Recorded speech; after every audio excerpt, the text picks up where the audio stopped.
തെരഞ്ഞെടുപ്പ് ഫലം വന്ന് 20 ദിവസങ്ങൾ പിന്നിട്ടും മന്ത്രിമാരെ നിശ്ചയിക്കാനോ വകുപ്പുകൾ വീതം വയ്ക്കുവാനോ മഹായുതിക്ക് കഴിയാത്തത് സർക്കാരിന് വലിയ നാണക്കേടാവുകയാണ്.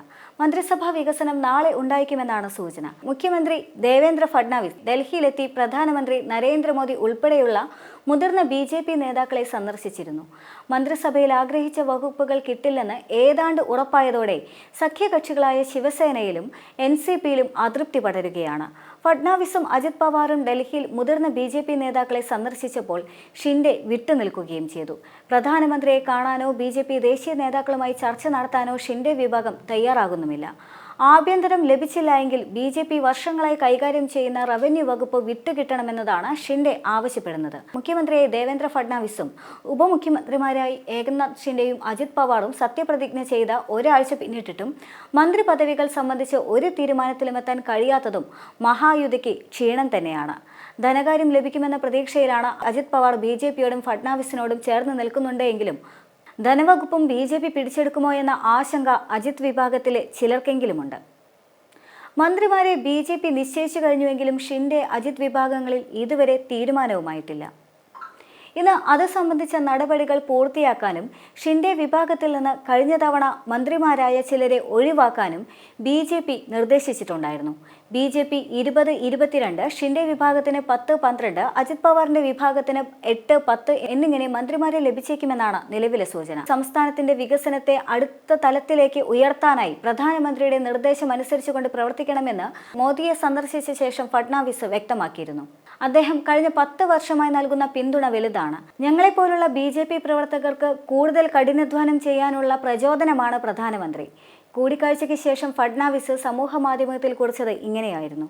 ബുധനാഴ്ച രാത്രി BJP ദേശീയ അധ്യക്ഷനായ JP നദ്ദയുമായും കേന്ദ്രമന്ത്രിമാരായ അമിത്ഷായും രാജ്നാഥ് സിംഗ് എന്നിവരുമായും ഫഡ്നാവിസും അജിത് പവാറും കൂടിക്കാഴ്ച നടത്തുകയും ചെയ്തിരുന്നു.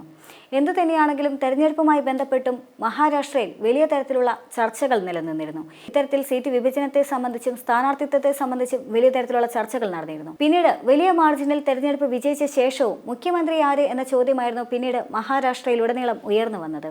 അവിടെയും വലിയ തരത്തിലുള്ള തർക്കങ്ങളും ചർച്ചകളുമെല്ലാം നിന്നു. ദിവസങ്ങളോളം സമയമെടുത്തുകൊണ്ടാണ് പിന്നീട് മുഖ്യമന്ത്രി ആര് എന്ന ചോദ്യത്തിന് ഉത്തരമായത്. പക്ഷേ അപ്പോഴും BJPയുടെ കരുനീക്കങ്ങൾ തന്നെയായിരുന്നു വിജയം കണ്ടിരുന്നത് എന്നുള്ളതാണ്.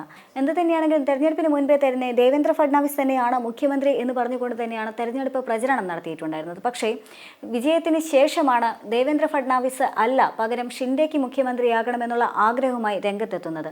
അതേസമയം തന്നെ ശിവസേനയെ മാറ്റി നിർത്തിക്കൊണ്ടുള്ള ഒരു തെരഞ്ഞെടുപ്പ് അല്ലെങ്കിൽ ശിവസേനയെ മാറ്റി നിർത്തിക്കൊണ്ടുള്ള ഒരു സഖ്യം അതത്ര സുഖകരമായിരിക്കുകയില്ല എന്ന് മുന്നിൽ കണ്ടുകൊണ്ട് തന്നെ പിന്നെ വലിയ തരത്തിലുള്ള തർക്കങ്ങളിലേക്ക് BJP നീങ്ങിയിരുന്നില്ല. പക്ഷേ അപ്പോഴും പിന്നെയും BJP വിചാരിച്ചിരുന്ന അഥവാ BJP തീരുമാനിച്ച് ഉറപ്പിച്ചിരുന്ന നിലയിലേക്ക് തന്നെ കാര്യങ്ങൾ പിന്നീട് എത്തിച്ചേരുകയായിരുന്നു. ദേവേന്ദ്ര ഫഡ്നാവിസ് മുഖ്യമന്ത്രിയായി. അതേസമയം അജിത് പവാറും ഷിൻഡെയും പിന്നെ ഉപമുഖ്യമന്ത്രിമാരായി തുടരുകയായിരുന്നു. ഏതാനും ദിവസങ്ങൾ മാത്രമാണ് പിന്നെ ചർച്ചയും തർക്കങ്ങളുമില്ലാതെ കടന്നുപോയത്. ഇപ്പോൾ വീണ്ടും മന്ത്രിയും മന്ത്രിസഭയുമായി വീണ്ടും തർക്കങ്ങൾ മുറുകുകയാണ്. അജിത് പവാറിനെ സംബന്ധിച്ച് മഹായുതിയിൽ വലിയ തരത്തിലുള്ള ഒറ്റപ്പെടൽ അനുഭവിക്കുന്നുണ്ട്. വലിയ തരത്തിലുള്ള അവഗണന തുടക്കം മുതൽ തന്നെ നേരിടുന്നുമുണ്ട്. ഇപ്പോൾ വീണ്ടും മന്ത്രിസഭയുമായി ബന്ധപ്പെട്ടും തങ്ങൾ ആഗ്രഹിച്ച പദവികളുമായി ബന്ധപ്പെട്ടും ഇത്തരത്തിലുള്ള ഒഴിവാക്കലുകൾ ഉണ്ടാകുമ്പോൾ സ്വാഭാവികമായും അത് വലിയ തരത്തിലുള്ള വിള്ളലിലേക്ക് നീങ്ങാനുള്ള സാധ്യത ഏറെയാണ്. ഒരുപക്ഷെ ഇത്തരത്തിലുള്ള അവഗണനകൾ എത്ര കാലം വരെ അജിത് പവാർ തുടരും അല്ലെങ്കിൽ സഹിക്കും എന്ന ചോദ്യം അപ്പോഴും അവിടെ ബാക്കിയാണ്. അത് യഥാർത്ഥത്തിൽ BJPക്ക് വെല്ലുവിളിയുമാണ്.